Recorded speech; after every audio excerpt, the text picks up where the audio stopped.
Bismillahirrahmanirrahim. Assalamualaikum warahmatullahi wabarakatuh.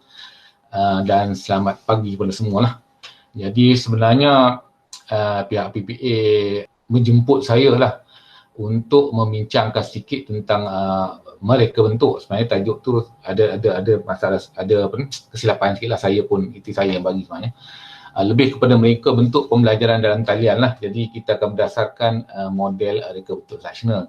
Jadi seperti kita maklum sebelum ni, banyak dah webinar yang telah dijalankan oleh PPA dan kebanyakannya telah melibatkan, jadi ada fasa-fasa tertentu, contohnya dari segi tools dan sebagainya yang mungkin takkan saya tekankan dalam slot saya hari ni lah. Jadi sebenarnya dalam mereka bentuk bahan pembelajaran dalam talian ni, sebenarnya prosesnya betul-betul agak panjang lah. Cuma kita diberi masa start sampai sejam, tak sampai 1 jam pun untuk menerangkan tentang proses mereka bentuk tu sendiri. Jadi ada beberapa perkara yang telah pun dibincangkan sebelum ni dan saya cuma akan sentuh secara umum ni lah tentang tu. Contohnya antaranya ialah penilaian secara online dan sebagainya, kemudian tools yang telah dibentangkan oleh dua orang, Dr. Lan dan Dr. seorang lagi tu lah, saya tengok semalam ada sesi dia dan sesi-sesi sebelum ni lah. Okay. Jadi matlamat ni lah untuk menyediakan ahli akademik dengan pengetahuan yang sesuai dan praktikal lah tentang mereka bentuk pembelajaran talian. Sebenarnya saya pun bila nak membicarakan tentang tajuk ni pun tengah fikir apa topik yang paling sesuai ni, sebab tajuk ni agak luas. Jadi saya cuba fokuskan kepada situasi kita semasa lah, iaitu apa yang kita kena buat sekarang ni berdasarkan dari segi normal baru ni yang setiap daripada kita perlu menyediakan bahan secara online dan juga bermula daripada bulan Jun nanti bagi pelajar SMP dan juga master, kita akan mulakan pembelajaran secara online dan tidak lagi berlaku proses secara bersemuka dalam bilik darjah yang telah kita laksanakan bertahun-tahun lamanya. Ya, ini satu norma barulah yang semua orang perlu terima hakikat lah. Sama ada suka atau tak suka, kita terpaksa meneruskan pengajaran kita dalam bentuk secara atas talian, iaitu ataupun online. Okay. Jadi ini senarionya. Sebelum ni mungkin kalau kita menggunakan online pun, pelaksanaan atas talian ataupun dalam talian, sebenarnya saya ada perbetulan itulah atas talian, saya gunakan perkataan atas talian, tetapi baru ni IPM keluarkan satu ni dikata dalam talian, lebih sesuai untuk online. Jadi sebelum ni yang dalam talian pun hanya dalam bentuk sama ada secara tradun ataupun mungkin kita jalankan secara flip classroom lah atau flip learning. Jadi pengajaran sebelum ni memang secara bersemuka lah, semua tahu benda ni. Dan penggunaan teknologi yang kita pakai pada masa tu hanyalah sebagai menyokong pembelajaran kita lah. Jadi proses interaksi ni banyak berlaku secara bersemuka lah, kita tak ada masalah. Kita boleh menilai pelajar, boleh tengok riak mukanya dan sebagainya untuk mengetahui sama ada pelajar tu faham atau tidak. Jadi pelajar pun menjalankan aktiviti tadi dalam bilik kuliah sama dengan bimbingan atau bertambah bimbingan kita. Kemudian perbincangan yang dilaksanakan pun banyakkan dalam suasana yang lebih terkawal dan dalam tempoh ni pembelajaran sebelum ini sumber memang tak terhad. Sumber sama ada pelajar boleh akses melalui internet ataupun pelajar pergi ke library dan sebagainya lah. Dan sekarang ni bermula daripada start PKP ni, kita dah tidak lagi melaksanakan pengajaran secara bersemuka. Saya dapati bahawa pembentangan sebelum ini mendapati bahawa ada banyak dah pensyarah yang telah memulakan pembelajaran secara online yang menggunakan Google Meet dan sebagainya, berdiskusi dengan pelajar-pelajar mereka, berbincang dan sebagainya. Dan situasi yang kedua iaitu pensyarah dan pelajar terpisah. Okay. Sebelum ni semuanya berada di hadapan kita, tapi kali ini telah berada di lokasi yang berbeza. Mungkin dari segi kawalan pelajar dan sebagainya mungkin sukar sikit untuk kita nak tengok. Kemudian pemantauan pelajar pun agak sukar sikit sebab pelajar ni berada di lokasi yang berbeza lah. Kemudian sumber yang terhad. Saya menunjukkan sumber terhad ni bukan pembelajaran secara online, tapi untuk menjalankan aktiviti. Dalam proses PKP ni banyak sekatan-sekatan yang pelajar lalui. Saya pun terpaksa mengubah suai tugasan pelajar saya, dah 2 kali dah ubah suai. Okay? Menyesuaikan mengikut keadaan semasa lah. Sebab sebelum ni mungkin dia tak ada masalah untuk melaksanakannya pergi ke menunggu pergi mendapatkan maklumat dan sebagainya. Tetapi dengan keadaan PKP sekarang ni, proses ini tidak boleh dilaksanakan dan aktiviti ini agak terbatas lah. Ini yang berlaku. Sebelum ni mungkin sekarang ni tak adalah no teknologi, tapi kebanyakan sekarang walaupun face to face masih mengekal menggunakan teknologi dalam bilik darjah, iaitu pada masa dulu kita guna classroom lah. Kemudian beralih kepada blended, yang mana berlaku proses pembelajaran kelas berbalik ataupun bilik darjah berbalik, flip classroom. Kemudian penekanan kita kepada hybrid, saya rasa hybrid ni pun dah ada dilaksanakan, terutama sekali program-program yang melibatkan eksekutif ataupun offshore dulu lah. Itu banyakkan menggunakan hybrid lah, 50-50. Dan sekarang ni kita pergi pada yang terakhir ni lah. Nak ataupun suka ataupun tak suka, kita kena terus pergi kepada pembelajaran secara jarak jauh lah, distance, iaitu menggunakan pembelajaran secara online.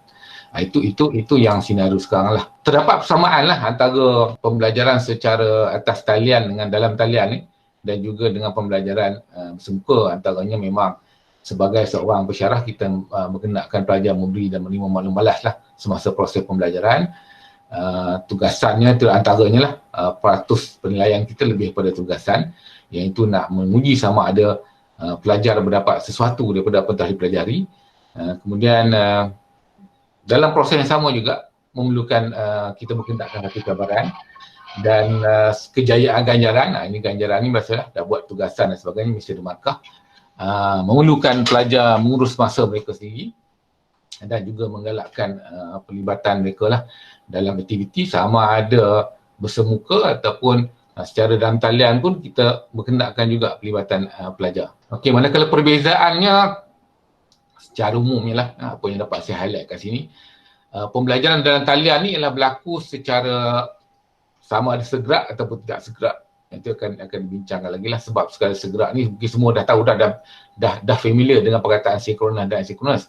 Macam dulu mungkin kita tak familiar dengan ni, tapi sekarang dah biasa dengan perkataan segera, iaitu benda tu berlaku secara segera, maksudnya macam berlaku sekarang ni lah, iaitu kita secara online dan berlaku secara langsung, iaitu anda pun mendengar apa yang saya sampaikan dan sebagainya. Dan juga tidak segera ni berlaku secara tidak langsung. Contohnya kalau kita post video untuk pelajar lihat, ataupun kita menggunakan email, menghantar email ataupun menghantar maklumat dalam MyGuru dan sebagainya. Ini benda tu berlaku tidak segera lah. Maksudnya bukan segera, tapi maksudnya kita menghantar maklumat, mungkin hari ni, mungkin besok, mungkin lusa pelajar akan baca lah dan merespon terhadap itu. Dan pembelajaran dalam talian juga memerlukan pengurusan. Ini perbezaan antara pembelajaran secara dalam talian dan bersemuka lah. Yang mana kalau pembelajaran secara dalam talian ni memang memerlukan pengurusan kendiri dan disiplin yang tinggi pelajar. Kalau pelajar tu tak punya disiplin yang tinggi, pengurusan kendiri tak bagus dan sebagainya, dia kata tinggal. Okey, maklum balas dalam talian agak lambat balik semuka. Saya kata tadi lah, kebanyakannya bila maklum balas kita hantar maklumat, walaupun dalam keadaan pembelajaran secara teradun yang kita laksanakan sebelum ni pun, kalau kita post maklumat soalan dan sebagainya, pelajar akan masuklah untuk respon. Kemudian rangkaian interaksi sosial berbeza dalam talian berbanding dengan semuka. Kita tak boleh lihat dia muka, kita tak boleh ni, kita tak boleh tahu pelajar kita faham atau tidak, kita tak boleh nak tengok. Kalau macam pengajaran dalam bilik kuliah biasa, secara langsung kita tengok muka je, kita tahu ni. Okey. Untuk makluman pembentangan saya ni, saya cuma nampak slide saya je, saya tak nampak kawan-kawan, jadi saya tak tahu apa yang berlaku di belakang. Bila kami tak dengar suara doktor, saya bagi tahu. Okey. Kalau tak bunyi apa-apa tu macam semua orang dengar lah. Ini satu lagi masalah perbezaan antara pembelajaran talian ataupun sebagainya lah. Saya pun belajar secara dalam talian ni juga. Jadi kita tahu situasinya sama, jadi kadang-kadang pensyarahnya bercakap dan sebagainya, mungkin pelajar tak berada di mana tempat, dia on komputer dan sebagainya. Ini akan berlaku lah. Ini akan berlaku. Kemudian beban dari segi penyediaan bahan. Okey, kadang-kadang orang katakan sama tak beban menyediakan bahan untuk kaedah bersemuka dengan kaedah yang pembelajaran secara dalam talian. Tapi sebenarnya kalau setengah orang kata sama, tapi bagi saya bebannya lebih lah apabila kita melaksanakan pembelajaran secara dalam talian. Sebab dalam talian ni memerlukan persediaan yang lebih rapi lah. Sebab memandangkan kita tidak bersemuka dengan pelajar. Jadi kita memerlukan buat satu persediaan yang rapi, yang lengkap dan sebagainya untuk memastikan bahawa bahan yang kita uploadkan tu benar-benar difahami oleh pelajar ataupun tidak ada tertinggalnya maklumat-maklumat yang sepatutnya. Sebab dalam proses pembelajaran secara talian ni pelajar dia macam kita jugalah bila duduk di rumah ni belum ada komputer dia kurang aktif. Dia tak aktif sebagaimana dia berada di dalam belajar. Kalau kuliah biasa mungkin angkat tangan dan sebagainya bertanya soalan.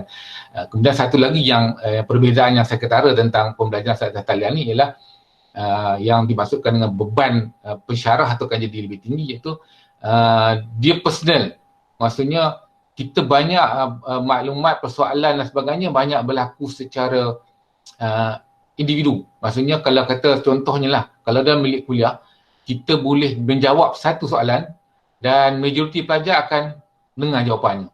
Berbanding dengan dalam talian, kadang-kadang walaupun sebab setiap persoalan tu berbeza, ada persoalan yang sama dan ada persoalan ni, jadi apa yang berlaku ialah pelajar tadi kemungkinan besar dia akan personal WhatsApp dan sebagainya. Kadang-kadang soalan tu adalah soalan sama juga. Itu yang saya maksudkan dengan kerja lebih lah dalam kes ni.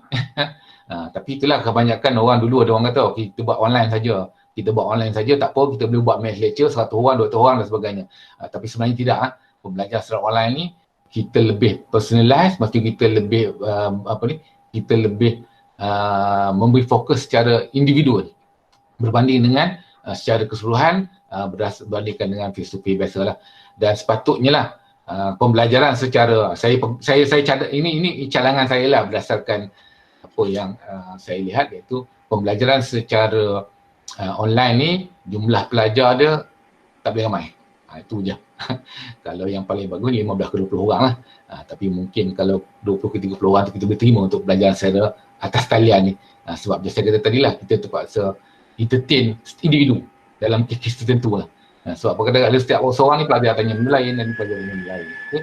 Kemudian dalam pembelajaran secara talian ni permulaan yang sama bagi setiap pelajar dan setara. Okay. Ini dia kata pasal setara lah, maksudnya kalau kita mengajar kumpulan pelajar yang telah kita mengajar sebelum ni atau semester sebelum ni semasa disembuh, insyaAllah lah kita tahu lebih kurang latar belakang setiap pelajar. Tetapi sekiranya pelajar baru, contohnya kita ada intake baru nanti bulan September dan pelajar ni dimaklumkan, kemungkinan besar kita terus mengajar dalam keadaan online. Jadi dalam kes ni kita akan menganggap bahawa pelajar ni setara je semua. Sebab tak nampak pun dia punya ni, tak nampak pun dia prioriti dalam kelas dan sebagainya. Kadang-kadang setengah pelajar tu mungkin dia aktif dalam kelas biasa, tetapi mungkin dia tak aktif dalam secara atas talian lah.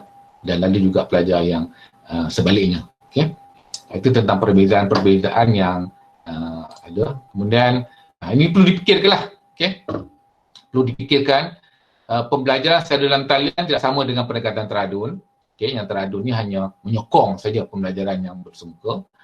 Dan tidak semua pelajar ni sebenarnya mesti untuk pelajaran dalam talian ni. Itu satu yang menarik lah. Okay? Sebab sebenarnya kalau ikutkan, memang kita dalam pendidikan sekarang ni kita ada pembelajaran dalam talian, pelajaran jarak jauh dan sebagainya. Dan setiap kaedah penyampaian ni sebenarnya dia matlamatnya ialah nak cater untuk kelompok tertentu sebenarnya. Macam contohnya, kenapa kita buat pendidikan jarak jauh? Pendidikan jarak jauh ni yang fokus kepada orang bekerja. Dia tak boleh belajar secara full time dan sebagainya. Begitu juga dengan pembelajaran secara online. Pembelajaran secara online ni maksudnya dia tak boleh hadir ke kampus. Dia tak boleh hadir ke kampus, sebab tu dia akan mengambil kursus-kursus secara online ni. Dan bagi pelajar-pelajar yang memang yang ada masa, boleh datang ke kampus sebagainya, dia akan lebih kepada fokus kepada pembelajaran secara bersemuka yang kita buat sebelum ni. Dan kalau ikutkan ni contoh saya ambil daripada Penn State University. Ini dah lama saya tengok ini ni. Penn State University ni dia ada memang borang, boleh tengok link nanti. Dia memang ada satu online learning readiness questionnaire. Jadi untuk Penn State University ni dia kata kalau dia tawarkan pembelajaran online secara online, tetapi kita boleh ambil self test ni, readiness kita ni, uji test akhirnya dia akan bagi result sama ada kita ni competent ataupun tidak untuk pembelajaran secara online. Tapi tak banyak. Universiti Malaysia tak ada buat ini. Universiti Malaysia yang buat secara online dia takkan tanya pelajar dia ready atau tidak lah. Dia ambil je lah.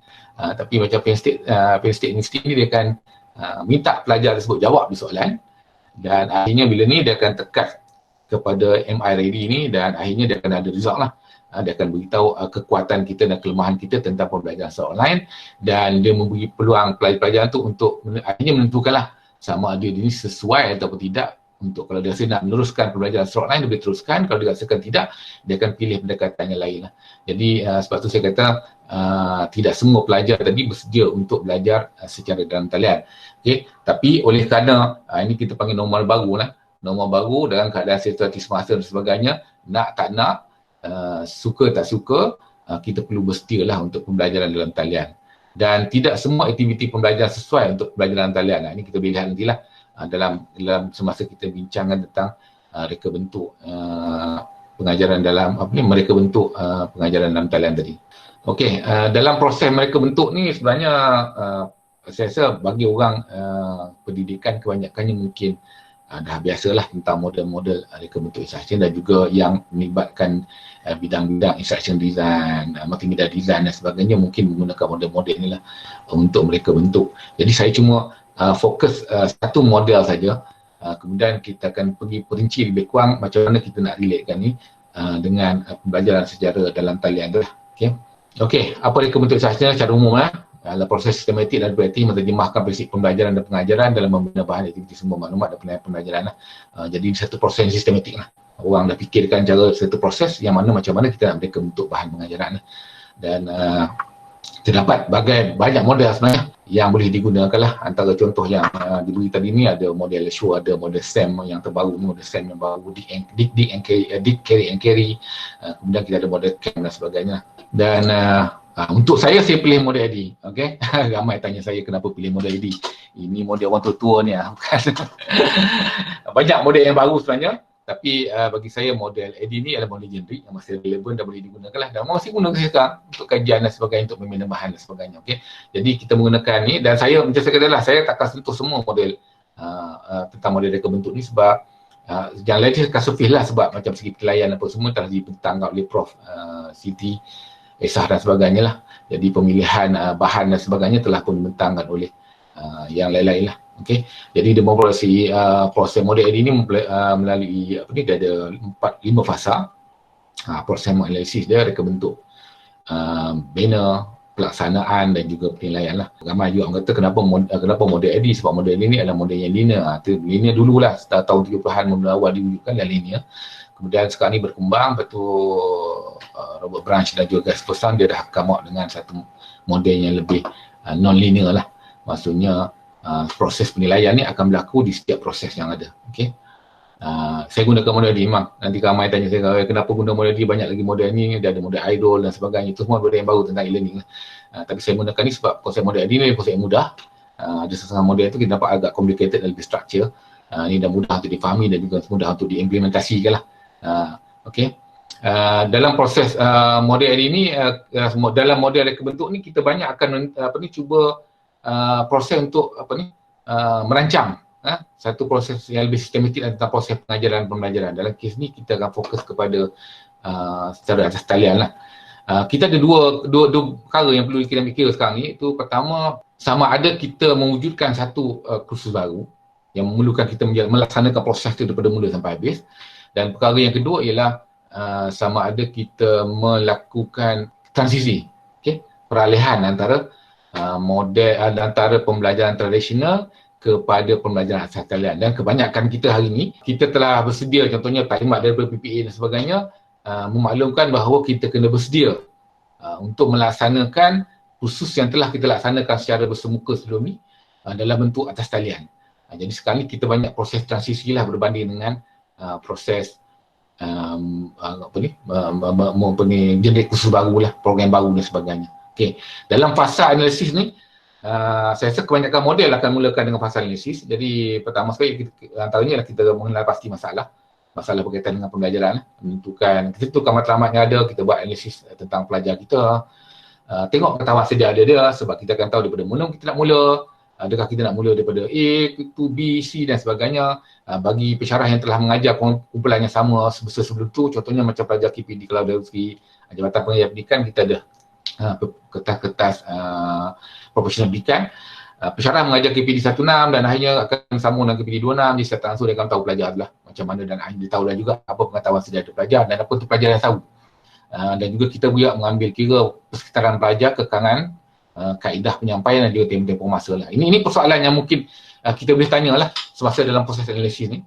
Siapa kumpulan sasaran dan sifatnya, jenis halangan yang mungkin wujud, kaedah penyampaian yang kita laksanakan, berapa tempoh masa yang kita perlukan, ada terdapat pedagogi khusus lah untuk dipertimbangkan. Contohnya macam pembelajaran untuk orang berkelas dan sebagainya, ada pedagogi khusus yang kita perlu ambil kira lah. Atau mungkin dari segi bidang teknikal dan sebagainya, itu mungkin kita boleh tengok lah. Okay? Ini secara langsung saya create satu jawapan lah. Kita tak ada masa sebab benda ni, kalau nak membincangkan secara sepenuhnya berkaitan dengan mereka bentuk ni, kita ada kena ada bengkel, tempoh masa yang panjang lah untuk dengan. Tapi ini saya cuba pendek dan cuba fikirkan apa yang diperlukan oleh kita hari ni.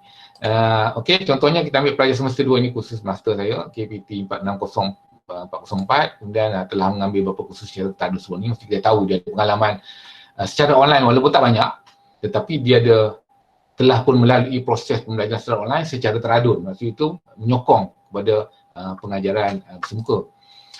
Kemudian apa kehalangan-halangan yang mungkin wujud? Okey, bagi kita mungkin kali ini pembelajaran hanya secara talian saja. Jadi mungkin beberapa perkara yang perlu kita ambil kira ialah di segi yang selalu diperkatakanlah, iaitu tentang bandwidth, akses kepada internet dan sebagainya. Kemudian tentang macam kesediaan belajar tadi, adakah pelajar bersedia untuk belajar secara ni, dan sebenarnya bila belajar secara berseorangan ni sebenarnya dia punya impak berbeza berbanding dengan kita belajar secara berkumpulan dan sebagainya. Okey, kemudian apakah pilihan kaedah-kaedah yang ada yang kita cadangkanlah untuk kursus ni. Jadi kita nampak mungkin pelajar kita dalam bentuk ni, tapi dalam kes ni kita tak ada pilihan, kita kena buat juga secara atas talian.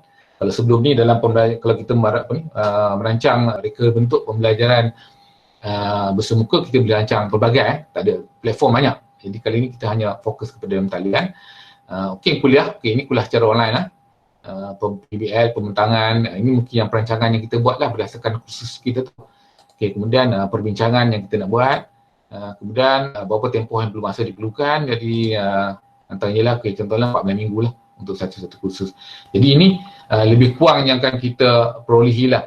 Data-data ni macam yang telah kita buat, pihak PPA memohon setiap fakulti dan pensyarah lakukan ialah dapatkan feedback daripada pelajar tentang akses internet, sama ada mereka boleh akses internet ataupun tidak dari rumah. Sekiranya mereka ada masalah akses internet, perlu disenaraikan, dan pihak universiti juga mencadangkan beberapa alternatif lah, antaranya ialah menghantar CD dan sebagainya lah. Saya pun tertarik dengan apa yang kawan-kawan kita bentang semalam berkaitan dengan upload YouTube, video dan sebagainya, merangkam macam mana nak develop video, nak upload dan sebagainya.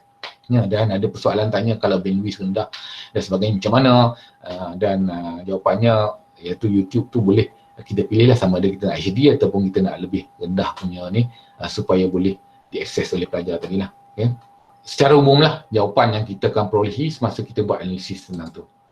Okey, dan adakah terdapat pedagogi khusus untuk dipertimbangkan? Okey, dalam kes saya tak ada pedagogi khusus untuk kursus ini. Okey, seterusnya ialah pasal yang penting. Setelah kita dah tahu, dah kenal pasti apa kelemahan pelajar, apa yang kita nak capai dalam proses dan matlamat kita, kita akan pergi kepada reka bentuk. Sebenarnya dalam proses reka bentuk ni penting untuk kita pertama menentukan hasil pembelajaran kita, dan juga apa sahaja perancangan kita yang akan menyokong hasil pembelajaran tadi. Mungkin termasuk dari segi penyediaan bahan pengajaran, pemilihan kaedah yang sesuai dan sebagainya, kita tengok balik, dan juga apa yang kita nak gunakan dalam ni. Okey, jadi persoalan yang perlu kita jawab di sini antaranya adalah kita tentukan apa hasil pembelajaran khusus kita, bagaimana kaedah penyampaian untuk mencapai hasil pembelajaran tersebut, dan adakah terdapat bahan sokongan yang lain yang boleh kita membantu, dan juga apakah tajuk topik yang bagi setiap eloknya adalah. Jadi dalam kes ni kita mula merancang. Dalam proses reka bentuk ni kita akan design apa yang akan berlaku. Tapi belum lagi kita melaksanakan, belum lagi kita buat, tapi kita cuma mereka bentuk dulu. Okay, jadi mungkin jawapan-jawapan yang kita dapat dalam kes ni ialah ini contoh-contoh yang saya ambil daripada kursus yang ada sebelum ni, iaitu menjelaskan tentang kepentingan dan keperluan pembelajaran berasaskan elektronik dan web. Ini mungkin berdasarkan apa yang kita dah ada, dalam performa kita, iaitu yang telah kita gunakan sebelum ini. Kemudian mengaplikasikan konsep prinsip dan amalan dalam pembangunan bahan pembelajaran berasaskan elektronik dan web. Yang ketiga, membangunkan bahan pembelajaran berasaskan elektronik dan web. Ini maksud dalam proses hasil pembelajaran ni, dia pertama menjelaskan, okay. Ini agak apa ni, dari segi taksonomi rendah lah, menjelaskan, mengaplikasi lebih tinggi dan juga membangunkan. Okay. Kemudian kita tengok, menjelaskan, mengaplikasi dan juga membangunkan ni boleh tak kita laksanakan dalam secara dalam talian. Walaupun saya dah tengok dah, secara umum lah saya tengok taksonomi dan sebagainya, kebanyakannya tu boleh dicapai lah, tapi kita perlu berfikirkanlah macam mana benda tu kita nak capai dan apakah alat yang kita boleh gunakan untuk membantu kita untuk mencapai hasil pembelajaran tu lah. Okay. Kemudian bagaimana kaedah penyampaian, macam dalam kes ni, okay, platform kita ialah MyGuru. Kita punya sistem learning management system, sistem pengurusan pembelajaran kita ialah MyGuru. Kita tak boleh lari daripada MyGuru sebab kalau kita kena menggunakannya untuk dapatkan rating untuk blended dan sebagainya. Kemudian di samping itu kita boleh menggunakan platform-platform lain lah, macam yang semalam ada webinar tentang Google Meet dan sebagainya, dan kita sebelum ni kita banyak menggunakan Zoom, ada yang pakai Skype dan sebagainya lah. Itu antara platform-platform yang ada dan kita kena fikirkan macam mana ada benda-benda tu boleh rekodkan dalam tu tidak. Okay. Kemudian kuliah, okay, video pengajaran, semalam pun ada webinar tentang pengajaran video. Mungkin video pengajaran ni ialah untuk menjelaskan, okay, macam contohnya hasil pembelajaran satu untuk menjelaskan kepentingan dan kemudian mungkin gunakan video pengajaran. Kemudian perbincangan dan PBL dalam kes ni dia ada project based learning, iaitu dia akan mengaplikasi dan membangunkan bahan pengajaran. Mungkin dalam ni kita memerlukan Google Meet. Sebenarnya penerangan berdasarkan semalam Google Meet ni bukan hanya untuk kita sebagai pensyarah untuk mengajar saja, tapi sebenarnya kita boleh minta pelajar untuk gunakan Google Meet ni untuk perbincangan mereka.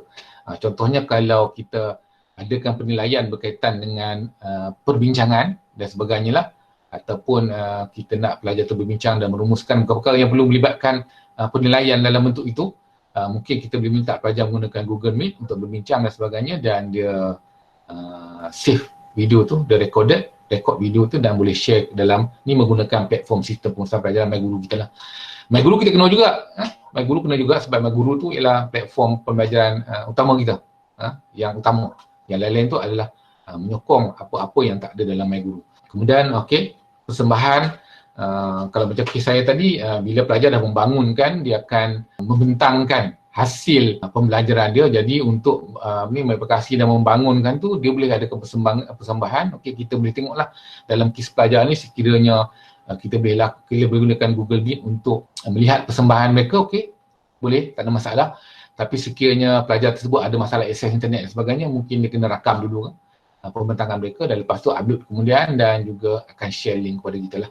Sebab kadang-kadang ni pelajar dia perlukan ke tempat tertentu dan sebagainya, atau ke CC kalau masih buka sekarang ni, untuk memuat naik lah video tadi, video persembahan. Jadi itu alternatif yang kita boleh bagilah kepada pelajar dalam kursus yang saya bincang tadi ni. Okay.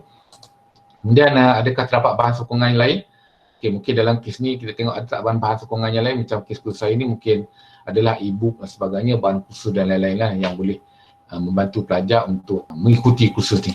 Dan juga adakah topik, tajuk. Ini biasanya kita akan sekiranya ada tajuk tertentu, mapping kepada LO dan sebagainya, ataupun LO mapping kepada tajuk tertentu, kita akan tengoklah kesesuaian dari segi tu. Okey, ini contoh, bukan contoh lah, ini sedikit draft panduan lah untuk kita gunakan. Sekiranya macam kes kita sekarang ni, kita transisi. Kita bukan wujudkan kursus baru ataupun kita wujudkan program baru, tapi kita lebih kepada transisi. Jadi bila transisi ni kita kena mengambil kira lah, adakah perlu kepada perubahan hasil pembelajaran. Saya malam kau lebih saya pun tak ingat, tak ada masalah untuk mengubah hasil macam cuma kita punya tajuk kursus, kod kursus, kita punya sinopsis kursus kita boleh ubah, tapi berapa persen daripada tu kita boleh ubah berdasarkan ni menggunakan, okey, mungkin tengok performa kita tu semak balik, adakah kita perlu membuat perubahan terhadap hasil pembelajaran tu yang sesuai dengan tu. Tapi macam saya kata tadi lah, saya dah tengok dah lebih kurang apa yang ada dalam taksonomi belum yang kita gunakan dalam ni, kebanyakannya boleh dicapai lah. Boleh kita buat, boleh kita gunakan pembelajaran dalam talian untuk mencapai hasil pembelajaran tu. Dan adakah perlu kepada perubahan kaedah penyampaian? Okey, ini dah tentulah. Ini memang akan berlaku perubahan dalam kaedah penyampaian. Cuma mungkin kalau kita kata perbincangan, kuliah tu kita jadikan kuliah dalam bentuk video lah. berbeza dengan sebelumnya. Ataupun dikatakan perbincangan, mungkin perbincangan menggunakan Google Meet dan sebagainya, Zoom dan sebagainya. Okey, itu akan berlaku dalam bentuk itulah. Okey, kalau demonstrasi oleh pelajar, demonstrasi oleh pensyarah, dan tak ada aktiviti lain lah kecuali merakam video lah untuk demonstrasi, ataupun kita melaksanakan secara sinkronus atau segera tadi menggunakan aplikasi-aplikasi yang telah diberi taklimat sebelumnya. Okey, jadi ini contohlah yang table yang mungkin kita boleh gunakan dalam kita transisi lah, dalam proses transisi ini, sebab saya rasa kebanyakan kita akan melakukan ini berbanding dengan mewujudkan kursus barulah. Jadi kita tengok balik CLO kita ni, apa CLO tradisional yang ada dan apa kaedah penyampaian dia, dan mungkin kita boleh tengok dalam talian macam mana pula. Okey, mungkin CLO yang sama, CLO 1 tak ada perubahan. Contohnya saya tadi hanya pelajar di akhirnya pelajar akan membina bahan pengajaran ataupun pelajar menjelaskan konsep dan sebagainya. Itu CLO ni sama. Saya rasa dalam talian pun sama juga CLO tu. Kita masih boleh pakai CLO yang sama. Cuma kaedahnya yang berbeza. Penyampaian dan sebagainya. Mungkin dalam penyampaian ni boleh masuklah alat dan sebagainya kita nak gunakan lah. Okey, contohnya kalau kata menerangkan contoh dalam membina bahan tadi, dan pelajar membentangkan ke dan sebagainya dalam CLO tu. Okey, ada kaedah penyampaian sebelum ni, pembentangannya dalam bilik kuliah. Dan kali ini bila CLO dalam talian menggunakan CLO yang sama juga, sebab kita dapat CLO tu tak ada masalah, boleh laksanakan dalam secara dalam talian. Mungkin kaedah penyampaian berbeza menggunakan aplikasi Google Meet dan sebagainya atau Zoom dan sebagainya. Itu mungkin kita boleh jodang lah dalam kes ni untuk pertimbangan. Dan saya rasa ada berlaku perubahan dalam masa pembelajaran, tapi mungkin tak semua kursus dan program lah. Ada sedikit segintir ataupun mungkin satu LO daripada performa tersebut. Okey, ini pendekatan. Ini saya kata tadi lah, apa yang berlaku. Ini contoh saya punya. Sebab melalui transisi yang berubah lah. Okey, ini proses pertama pendekatan. Masa ni saya menggunakan flip classroom, kelas berbalik atau belajar berbalik. Iaitu saya minta pelajar rujuk bahan, lihat link video yang saya kepilkan berkaitan dengan fasa-fasa analisis ni, dan juga kita akan bincang mengenai tajuk tersebut. Akan dibuat pada 13 Mei lah, 13 Mac pada masa tu. Ini peringkat awal. Lepas tu bila kita tak ada dan sebagainya ataupun kelab tak ada ni, kita buat perubahan juga terhadap proses ni, iaitu lebih kepada pembelajaran teradun lah. Kita mula ubah balik kepada blended, masih menggunakan bahan yang sama, rujukan video sama. Saya share link video itu, pelajar akan lihat dan sebagainya. Tapi seterusnya oleh kerana saya buat secara blended, teradun, jadi saya gunakan pelajar berdasarkan bahan yang kendaki, membuat analisis terhadap keperluan latihan mana-mana agensi, sama ada kerajaan atau swasta selain daripada tempat anda bertugas. Okey. Dalam kes ni seperti saya dimaklumkanlah, kita punya pelajar kebanyakan cikgu. Jadi saya menekankan kepada agensi sama ada kerajaan atau swasta yang selain daripada tempat mereka bertugas. Sebab kalau menggunakan tempat mereka tugas, kalau cikgu tu kita tahu dah apa dia punya masalah dia. Okey. Yang lebih kurang apa analisis yang akan dapat tu nanti akan lebih kurang sama. Jadi saya mencadangkan ni lah, tapi saya dah buat beberapa semester dengan ni, jadi saya dapati menarik jugalah pelajar ni dia pergi ke agensi berkaitan, dapatkan maklumat dan sebagainya, dia akan mak dengan satu program yang lebih sesuai lah untuk tu. Ini semasa pembelajaran teradun lah, jadi masih menggunakan bahan yang sama, gunakan buku rujukan dan juga link video yang ada. Okey. Ini pendekatan atas lah sebenarnya, ini dah kena ubah terus lah. Okay. Kena ubah terusnya, tapi macam saya kata tadi, bila saya nak ubah ke dalam asal yang penuhnya ni, kita kekangan sikit. Okay, macam tadi dia akan pergi ke agensi kerajaan dan swasta yang lain, tapi dalam tempoh tu dia kena pergi ke tempat tu buat appointment dan sebagainya. Tapi dalam tempoh PKP ni benda tu tak berlaku. Bila tak berlaku tu, berlaku satu lagi perubahsuaian yang terpaksa saya laksanakan dalam topik dan tajuk yang sama juga. Sebab ini walaupun ini ada satu topik daripada ni, tapi saya rasa dia melibatkan proses. Okay? Dan akhirnya pelajar akan come out dengan satu projek nanti, PBL. Kemudian cuma berbezanya sekarang ni dah bila PKP pelajar sukar nak akses kepada agensi luar dan sebagainya, maka saya ubahlah kepada berdasarkan bahan di atas, anda dikenaki membuat analisis terhadap keperluan latihan di tempat anda bertugas. Akhirnya terpaksa saya surrender juga dan memudahkan sikit, bukan memudahkan, prosesnya sama. Pendekatan sama, proses sama, semuanya sama, bebannya sama, cuma bezanya sebelum ni dia terpaksa pergi ke agensi luar ataupun terpaksa buat appointment dan sebagainya. Kali ini dia lebih fokus kepada tempat dia bertugas, maksudnya dia pun tahu siapa nak dihubungi, dia mungkin boleh jumpa pengetua usaha untuk dia dapatkan maklumat dan sebagainya lah. yang lebih mudah untuk diakses maklumat tersebut.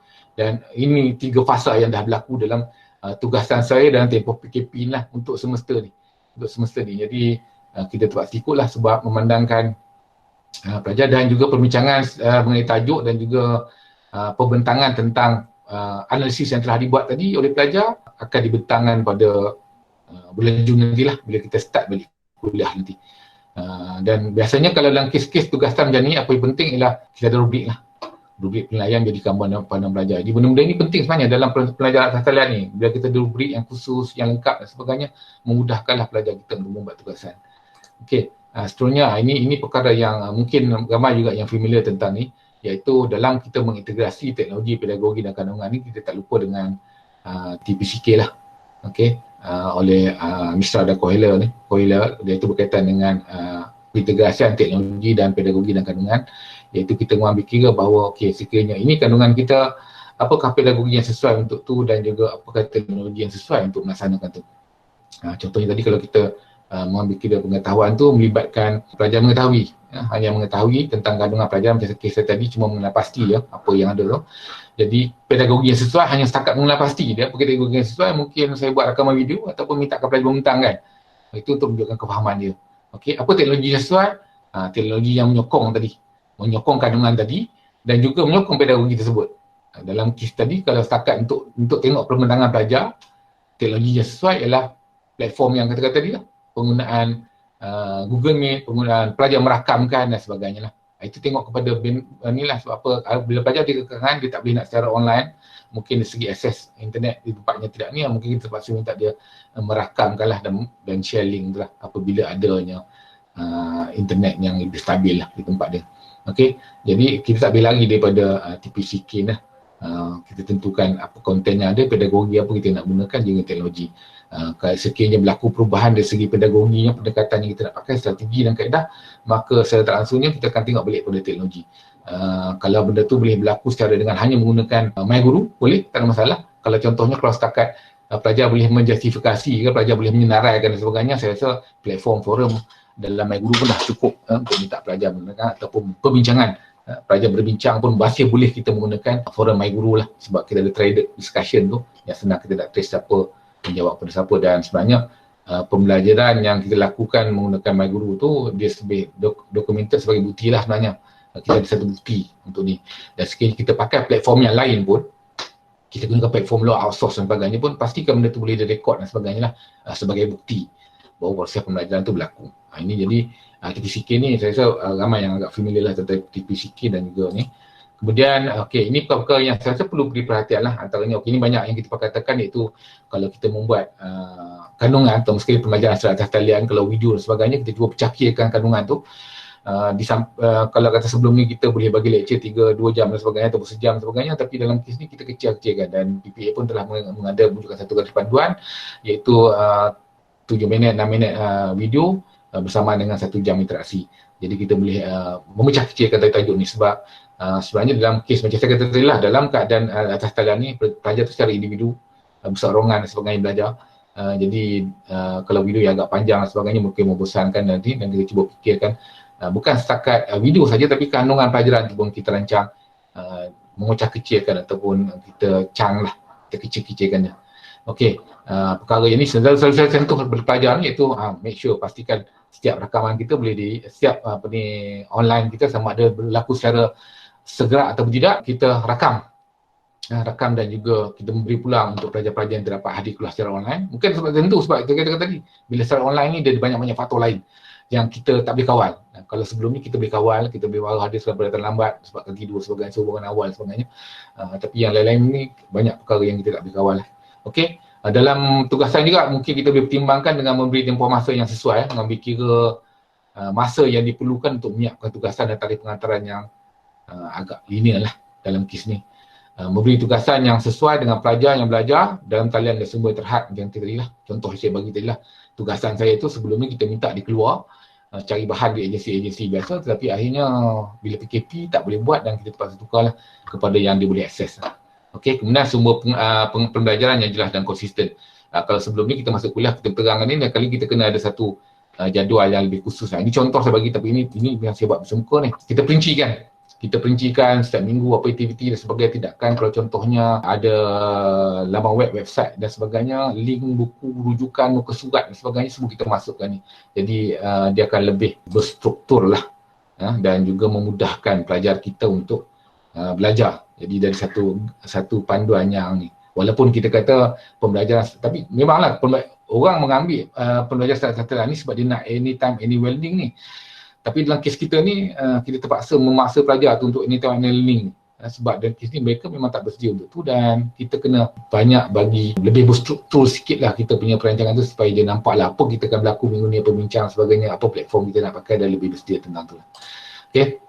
Okey, bagaimana kursus yang melibatkan amali? Ini pun ramai juga disebut-sebut oleh rakan-rakan kita yang mengajar bidang praktikal dan sebagainya. Saya rasa dari segi tunjuk tara demonstrasi tak ada masalah. Kita boleh rakam video, kita boleh tayangkan dan tujuh pelajar boleh ikut. Okey, aktiviti amali belajar, itu macam mana pula? Ini agak-agak yang perlu dipikirkan lah dari segi pelaksanaannya. Mungkin kalau benda tu ada di rumah, saya tak pastilah. Mungkin saja sains boleh buat eksperimen di rumah menggunakan bahan apa yang di rumah. Mungkin dia boleh buat eksperimen di rumah dan menunjukkan hasilnya ke. Kita boleh tunjuk hasil sama hasil segi laporan bertulis ataupun hasil dari segi bentuk rakaman video lah, menunjukkan bahawa hasil tercapai. Tapi dalam kes-kes tertentu, contohnya kalau bidang teknikal buat pendawaian, saya pun kalau minta pelajar nak buat pendawaian ni tak berani nak suruh dia buat pendawaian di rumah dia. Takut perkara lain berlaku sebab perkara di luar kawalan. Jadi ini perkara yang perlu dipikirkan lah. Mungkin saya tak pastilah sekarang ni mungkin ada macam berita elektronik, kita tengok banyak ada yang boleh gunakan secara interaktif, menyambungkan litar dan sebagainya. Ini tapi kalau macam kerja-kerja macam eksperimen sains mungkin ada, saya tak pasti tu, tapi mungkin aktiviti ni ini yang kena dipikirkan. Dan kalau bagi saranan saya lah, walaupun PPA tak mention, saya tak pasti, tapi sekiranya kursus itu tak melakukan prasyarat, kita letakkan sikit-sikit ni tahun depan kalau boleh lah. Okey. Kalau kursus tu semester ni, semester depan maksudnya, dan kita menyangkakan semester depan masih lagi berlaku secara pembelajaran talian, maka setiap program tu kena restructure lah dia punya kursus dan meletakkan kursus-kursus ni tadi di tahun depan. Yang mana kita menyangkakan insya-Allah tahun depan pelajar dah boleh bersemuka dan proses amali akan berlaku. Sebab saya tak nampak kalau benda tu nak berlaku secara amali, sebab di rumah dia tak ada apa dalam tempoh. Dia isu dia macam ni, isu dia sebab dalam tempoh PKP ni. Kita ada pergerakan yang terhad dan sebagainya. Tapi saya rasa kalau pengajar atas talian tapi bukan PKP, mungkin benda tu boleh diakses, boleh dapatkan. Boleh semua tu boleh diperolehi. Itu yang okey. Jadi ini tentang pengajaran video dan amali dan sebagainya. Mungkin boleh dilihatlah lagi macam mana cara menggunakan. Okey. Dari segi penyediaan video tadi, okey. Dalam proses pembinaan ni, ini mulalah proses. Tadi kita cuma design je. Kita beritahu apa kita nak buat ya.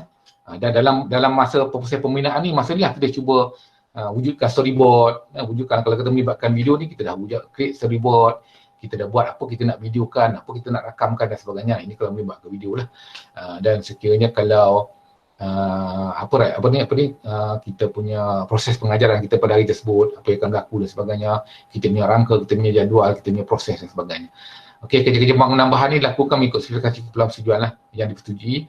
Maksudnya berdasarkan kepakaran dan sebagainya. Okey, merujuk pada pakar dan sebagainya untuk membantu dalam proses ini. Tapi dalam kes kita yang mengintegrasikan, ini satu lagi, kita mentransisi daripada pembelajaran tradisional ke pembelajaran atas talian ni, ada bahan-bahan yang kita boleh gunakan. Tak ada masalah sebenarnya. Contohnya kalau PowerPoint kita, PowerPoint kita tu insya-Allah boleh digunakan. Tapi bezanya kita tak boleh share PowerPoint sahaja. Sebab memandangkan pelajar tu tak memahami apa yang ada dekat PowerPoint. Kita terpaksa menerangkan. Dalam kes ni mungkin kita terpaksa gunakanlah Google Meet yang macam kes kita sekarang ni, sambil menunjukkan PowerPoint ni dan kita menerangkan tentang tu. Jadi kita guna konsep tu, kita rekodkan bagi pelajar yang boleh tengok secara segera, dia tengok. Kalau tidak boleh, dia akan tengok yang telah kita rekodkan. Itu contohlah yang kita boleh rancang bangunan. PowerPoint tu masih boleh gunakan, tapi cuma bedanya kita kena tukar. Sebenarnya sebelum adanya video, cast dan sebagainya, sebelum ni kita banyak gunakan podcast, itu menggunakan rakaman suara, dan saya tak pastilah rakaman audio ni masih relevan atau tidak, tapi sebenarnya ada orang pelajar tertentu yang dia suka mendengar berbanding dengan melihat. Tetapi boleh, benda tu boleh berlaku dalam bentuk tu. Sekiranya kita nak menggunakan, saya rasa mungkin di kalangan kita pun pernah menghadiri bengkel telas penggunaan anchor dan sebagainya, rakam suara, menerangkan, itu lebih mudah, menerangkan, dan kita minta pelajar merujuk kepada slide PowerPoint yang telah share kita telah kongsikan di MyGuru, pun boleh dalam keadaannya tu.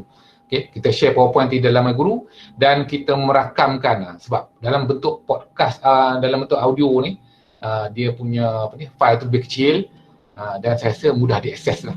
Mudah diakses, kita boleh share dalam WhatsApp ataupun Telegram, dan pelajar boleh dengar pada masa sama, dia merujuk pada slide PowerPoint. Ini alternatifnya yang kita boleh buat di samping menggunakan video yang agak memerlukan capaian internet yang bagus lah. Okay. Reka bentuk mesej ni saya rasa tak perlu sentuh banyak sangat, mungkin dari segi penggunaan, kalau segi bahan multimedia dan sebagainya, kita kaitkan dengan warna, penggunaan mesej dan sebagainya, perkataan, mereka bentuk visual, macam mana kita nak menggunakan gambar dan sebagainya.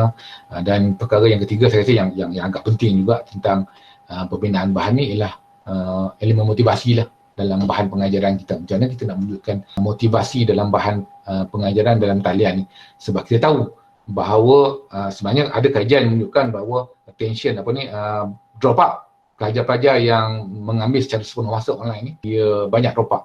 Ada berapa persen lah drop out, mungkin tak sampai 5% dan 20%, 5% tu lah, saya pun tak pasti, tak ingat gitu. Tapi drop out tinggi, maksudnya ada masalah lah. Maksudnya kata tidak semua pelajar boleh belajar dalam keadaan belajar online ni. Jadi perlu mengambil elemen motivasi lah. Dalam kes elemen motivasi ni, saya menggunakan ASK model ala Keller ni. Antaranya dia kata kalau boleh bahan tersebut yang menarik perhatian, attract attention. Peringkat awalnya bahan tersebut kita menarik perhatian. Cari elemen-elemen yang menarik perhatian, mungkin mulakan dengan tengah video ke, mungkin mulakan dengan gambar yang agak gambar yang memerlukan mereka berfikir, ataupun kita bagi satu macam sindasi lah, pengenalan kepada satu gambar dan cuba melontarkan pendapat sebelum kita nak mulakan. Satu elemen-elemen yang menarik perhatian adalah kemudian elemen-elemen yang perlu relevan, ada kaitan. Selalunya kalau kita menjelaskan satu fakta yang tak ada kaitan, mungkin agak dia kata apa guna saya belajar benda ni, tak ada kaitan dengan saya, tu kita relatekan dengan relevan. Kalau macam dulu kita mengajar di pelajar tentang sains dan sebagainya, mungkin kita kaitkan dengan satu benda yang relevan dengan ni, yang hampir dengan dia. Itu contohnya paling mudah lah untuk meningkatkan motivasi pelajar lah. Kemudian confident, meningkatkan motivasi. Mungkin bila kita dah buat sesuatu yang relevan, yang ada kaitan dengan dia, dia merasakan betul, dia lebih confident untuk belajar. Ini konsep yang sama kita gunakan dalam pengajaran kita lah, mudah, kesukar dan sebagainya. Itu benda yang sama lah dalam belajar secara online lah talian ataupun bersemuka. Perkara-perkara itu perlu diberi perhatian lah. Okay. Kemudian certification lah, akhir kita nak belajar bersepuh hati lah dengan apa yang kita ni. Okay. Setiap pembangunan dan ujian ni, agar kita melakukan dalam proses pembangunan ni, kita setiap kali kita bangunkan bahan tersebut, kita cuba adakan ujian.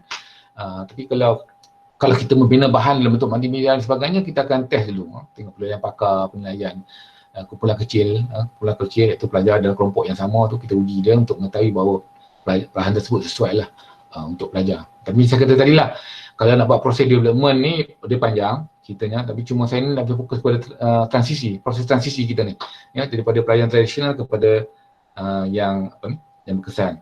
Okay. Pelajar tradisional kepada pelajar atas talian. Okey, seterusnya pelaksanaan. Kita dah plan tadi dah merancang, dah buat bahan, dah bina dah semua sebagainya.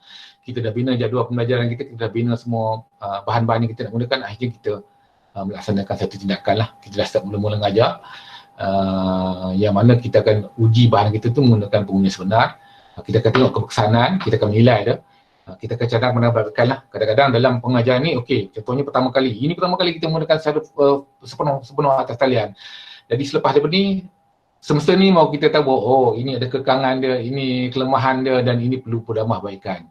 So kita dah nampak dah apa yang perlu kita lakukan pada semester hadapan. Okay. Kemudian dalam kes ni juga kita nampak, kita dah cuba, kita tahu apa kekangan dia, kita bercadangkan bagaimana bahan tersebut boleh ditambah baik lagi lah untuk pengajaran. Jadi kita tengok benda-benda ni lah. Benda ni, faktor-faktor ni yang membantu kita lah untuk ni. Itu pelaksanaan tu saya pergi secara ringkas saja tentang pelaksanaan, kita melaksanakannya. Tapi jangan lupa, bukan sekadar melaksanakan, tapi kita tengok apa kekangan-kekangannya ada untuk kita boleh tambah baik nantilah. Dan seterusnya pasal penilaian. Dalam pasal penilaian ni, dalam sama juga penilaian atas talian ataupun ni sama je, kita ada formatif dan sumatif. Seperti yang diterangkan oleh Prof. Siti Esah berkaitan dengan penilaian secara online tu. Banyak cara sebenarnya untuk melaksanakan pelajaran secara online ni. Ada yang mungkin kaedah yang boleh kita gunakan ialah kalau kita menggunakan Google Doc dan sebagainya ni, ataupun kalau pun menggunakan worksheet dan sebagainya. Ini berlakulah dalam kes yang pernah juga kita dilakukan, iaitu menggunakan WhatsApp, post soalan, minta pelajar menulis soalan atas kertas, screen capture dan share balik dalam WhatsApp. Itu antaranya lah, sebab kita nak kawal dalam kes nak kawal masa sebenarnya, nak pastikan bahawa dia menjawab dalam tempoh yang sepatutnya lah. Di samping kalau kita gunakan apps dan sebenarnya banyak aplikasi yang adalah yang free ataupun berbayar yang kita boleh gunakan untuk mengadakan ujian dan sebagainya. Tapi itu contoh-contoh yang adalah rakaman video. Ini satu benda menarik juga yang saya tengok yang pernah dilakukan oleh orang nak menentukan bahawa betul tak video itu dibuat pada masa tugasan itu diberikan. Iaitu dia minta pelajar merakamkan video. Jadi pada masa yang sama sebelum rakaman video itu buat, dia akan bagi satu keyword tu contohnya dia kata keywordnya ialah anak beruang, contohnya itu keyword. Jadi apa yang berlaku semasa dalam rakaman video tu, di akhirnya tu pelajar tu dia kena memegang stick note tu yang ditulis tu anak beruang. Anak beruang dia tunjukkan di skrin, tunjukkan bahawa anak beruang, dia nampak okey betul. Itu genuine lah pelajar tu buat sendiri sebab dia menggunakan keyword yang diberikan. Dan itu untuk perkara yang boleh dipertimbangkan lah untuk nak tahu benda tu genuine atau tidak, ataupun menuliskan tarikh ataupun sebagainya. Semua nak pastikan. Kadang-kadang dia buat video ni bukan melibatkan dia merakam video, senario dan sebagainya, kadang dia gunakan video sudah ada atau video yang lama. Jadi macam mana kita nak pastikan bahawa dia menggunakan nama, kita gunakan itulah. Ataupun dia ada kertas ujian tersebut, sambil dia menulis apa sebagainya, dan akhirnya sebelum dia screen capture tu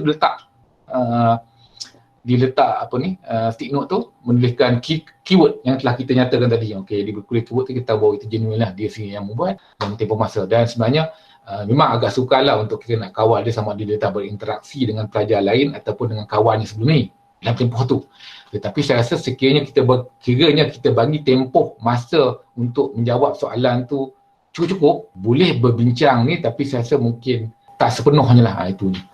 Dan sebenarnya banyak, kalau kita kata ni saya pernah lawat beberapa institusi yang menggunakan peperiksaan secara online.